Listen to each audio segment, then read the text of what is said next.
మహారాష్ట్రలోని కసబాపేట్ నియోజకవర్గంలో మహాయుతి కూటమి అభ్యర్థికి మద్దతుగా కూడా రోడ్ షో నిర్వహించారు.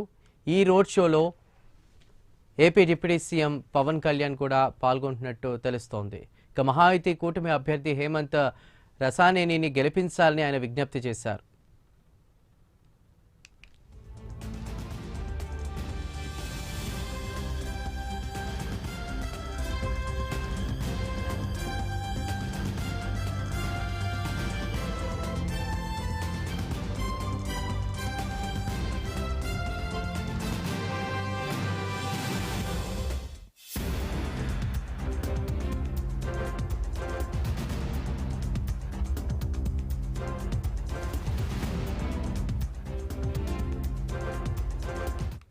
మహారాష్ట్రలోని కసబాపేట్ నియోజకవర్గంలో మహాయుతి కూటమి అభ్యర్థికి మద్దతుగా రోడ్ షో నిర్వహించారు. ఈ రోడ్ షోలో AP deputy CM Pavan Kalyan పాల్గొన్నారు. మహాయుతి కూటమి అభ్యర్థి హేమంత్ రసానేనిని గెలిపించాలని ఆయన విజ్ఞప్తి చేశారు.